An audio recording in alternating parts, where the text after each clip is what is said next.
Technology scholars will probably define 2013 as the year of the great console wars, or the unleashing of Google Glass.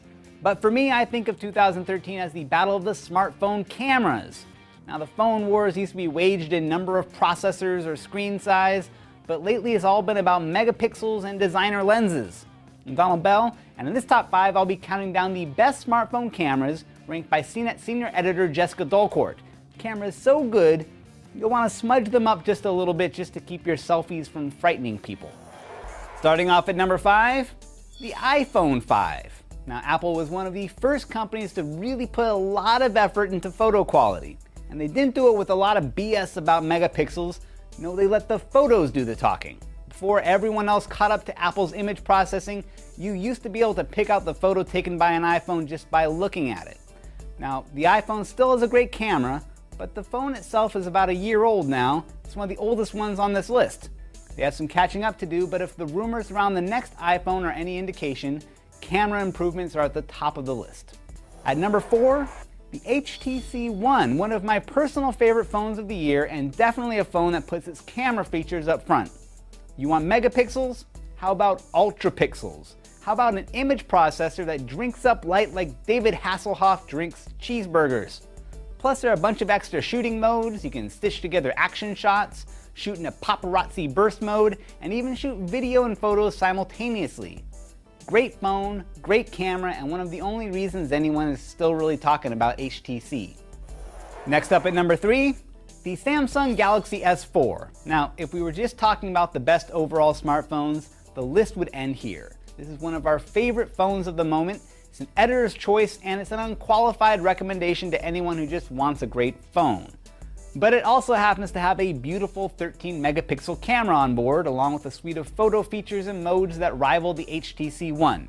And let's not forget about that screen. One reason people like shooting on smartphones so much is because these big screens make it so easy to show off pictures. The 5-inch HD AMOLED screen on the S4 can add pop to even the most boring brunch photo. So how do you improve on that? Well, at number 2, the Nokia Lumia 1020.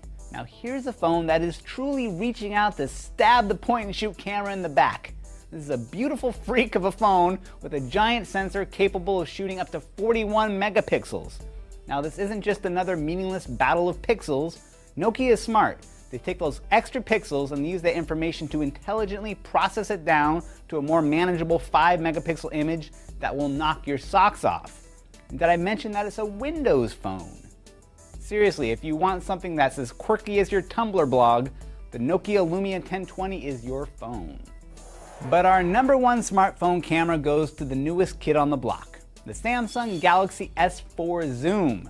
Not to be confused with the S4 Mini or the S4 Active or the S4 Google Edition, the S4 Zoom slaps a real point-and-shoot camera system on the back of your phone with a 10 times optical zoom. Is it skinny? No, but you've got a 16 megapixel backside illuminated CMOS sensor on the back and the optics and the settings of a real camera. The rest of it is an Android 4.2 love fest. You are looking at the successful mating of a phone and a camera. It's not the prettiest thing in the world, but it's enough to keep it out of the freak show. So there you go, 5 smartphones that are spelling the end for the Pocket Camera. For more information on any of these phones, head over to phones.cnet.com. And for more top 5 videos, including my top 5 phones not to buy, check out top5.cnet.com. I'm Donald Bell. Thanks for watching.